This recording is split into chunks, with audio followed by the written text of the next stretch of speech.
여러분 안녕하십니까, 진성호입니다. 역시 이재명 1극 체제였습니다. 자, 더불어민주당의 전당대회가 끝났습니다. 당대표는 물론 이재명 의원이 연임을 했습니다. 압도적인 득표입니다. 더 놀라운 것은 최고위원 선거입니다. 자, 최고위원 선거에서 초반 1위를 달리던 정봉주 전 의원이 끝내 탈락했습니다. 자, 이재명이 대통령이 못 된다 뭐 이런 발언을 사석에서 했다는 사실이 알려지면서 정봉주 전 의원은 맞다, 내가 그런 말을 했다고 실토한 바 있습니다. 그랬더니 얼마 전까지도 2위를 달렸는데 서울 수도권 경선을 거치면서 아예 탈락해버렸습니다. 자, 이걸 보면 역시 민주당은 이제 개딸들의 왕국이 된 걸까요? 그런데 의외의 반전이 노리고 있습니다. 바로 이재명이 무슨 일이 벌어지면 그 다음은 누가 될까요? 자, 방금 전 조응천 개혁신당 전 의원이 라디오에 출연해서 왜 정청래, 김민석이 수석 최고위원을 노렸는가, 뭐 이런 데 대한 설명을 했습니다. 자, 이걸 보면 지금 더불어민주당은 이재명 대표가 유호 상태에 빠지면 중도 성향 이런 것보다는 그냥 이재명 친명 성향이 그냥 그 자리를 차지할 것이라는 전망을 했습니다.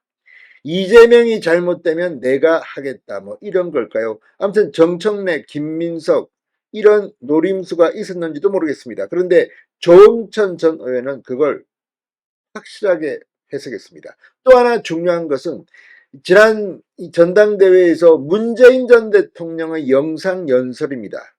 자, 문재인 전 대통령이 요즘 민주당 개딸들에게 거의 왕따가 되고 있는 것 같습니다. 문재인의 연설이 시작하고 있는데 너무 길다, 꺼라, 이런 발언이 나왔다는 겁니다.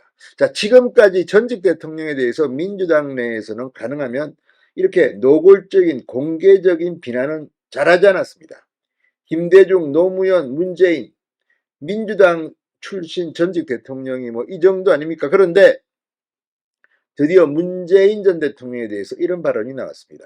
이건 결국 지금의 개딸들이 판치는 민주당에서 김경수 전 경남도지사의 자리도 없다는 걸 의미할까요? 아무튼 조응천 전 의원이 굉장히 신선한 분석을 내놨습니다. 이걸 보면 다음 대통령 선거에서 더불어민주당은 패배할 가능성이 커 보입니다. 민주당의 이재명, 이재명의 민주당, 이제 완전히 개딸들의 천국이 됐는데 이게 무너질 경우 어떻게 될까요? 진성호의 융단 폭격 시작합니다. 더불어민주당을 융단 폭격합니다. 방송에 앞서 아직 진성호 방송의 구독자가 아니신 분은 붉은색 구독 버튼 눌러주십시오. 더 좋은 방송으로 보답하겠습니다. 자, 지금은 개혁신당의 총괄 특보단장을 맡고 있다고 합니다.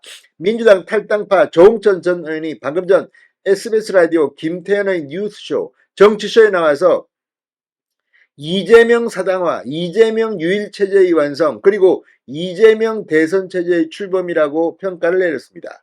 그러면서 이제 끝났다, 완전히 당헌 당규까지 다 바꿨지 않았나, 더 강한 민주주의, 당헌 중심 대중정당으로 라고 지적했습니다. 그러면서 이번에 보셨지 않나, 뭐 조금이라도 이재명한테 해코지할 것 같으면 달라붙어가지고 끄집어내리고 여당 상대로 막 그냥 샤우팅하면 가서 힘 실어주고 하는 것, 앞으로도 계속 그렇게 가겠다는 것이다.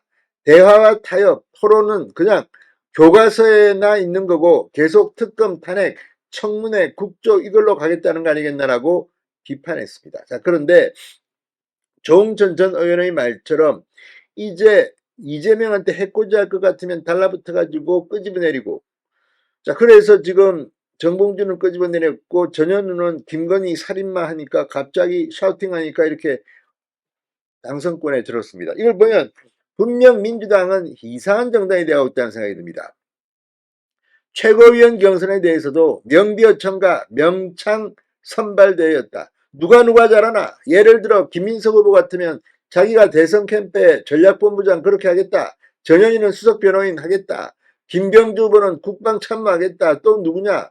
한준호는 호위무사가 되겠다. 이런 식으로 했지 않냐라고 힐난했습니다. 어저께 상당히 인상 깊게 본 게 문재인 전 대통령이 영상 축사를 했잖나. 너무나 당연하신 말씀인데 거기 대고 야 시끄럽다, 왜 이렇게 기냐, 빨리 꺼! 그랬다고 하는 보도들을 봤다. 문재인 전 대통령도 완전히 이제 낙동강 오리알이 된 것 같습니다. 민주당에서. 그러면 이현주 후보가 왜 5등으로 됐겠냐? 국민의힘 이런 쪽에서 국민의당, 국민의힘 이런 쪽에 있을 때 누구보다도 문재인 대통령을 저격을 많이 했지 않나. 그걸 높이 평가했던 게 아닌가라고 덧붙였습니다. 이현주가 문재인을 많이 비판했기 때문에 5등에 들었다. 문재인 전 대통령은 그만큼 인기가 없다는 걸까요? 김경수 전 지사 귀국 후 예상되는 상황에 대해서도 사실 문재인 전 대통령을 비롯해가지고 자당 출신 전직 국가원수에 대한 비난은 금기시되었다. 터부시됐는데 그 터부가 깨진 것이다. 그러니까 노무현까지는 봐주겠는데 문재인은 못 봐주겠다. 지금 이런 거 아니겠느냐. 김경수 지사가 돌아갔다. 문재인 대통령한테도 저렇게 하는데 김경수 지사 특별히 배려할 이유가 없다고 깎아 말했습니다. 문제는 이재명 대표가 1심에서 유죄 판결을 받을 경우입니다. 이재명 대표가 사법 리스크가 현실화돼 가지고 피선거권이 박탈된다고 하더라도 민주당 내에서 합리적이고 그래도 중도 확장성이 있는 세력에게 기회가 주어질 가능성은 없다. 오히려 이재명을 대체할 또 다른 사람이 깃발을 들 거고 그쪽으로 모일 것이다. 그걸 염두에 두고 저번 1기 대표부도 최고위원들도 그렇게 열심히 했던 거고 지금 2기도 역시 이재명의 뭐가 되겠다고 해서 혹시 이재명이 잘못되면 그럼 나한테 찬스가 돌아오지 않을까? 그럴 수가 있는 것이다. 정청래 전 최고위원 등이 대안으로 나설 가능성을 점쳤습니다. 이거 보면 조홍천 전 의원의 분석이 무섭습니다. 이재명이 잘못되면 피선거권이 박탈되면 혹시 나한테 찬스가 들어오지 않을까? 그래서 최고위원들도 저렇게 열심히 했던 거다. 지금도 열심히 하고 있다. 아무튼 민주당이 대한민국을 이상한 나라로 만들고 있다는 생각이 듭니다. 진성호의 융단 폭격이었습니다. 여러분 감사합니다.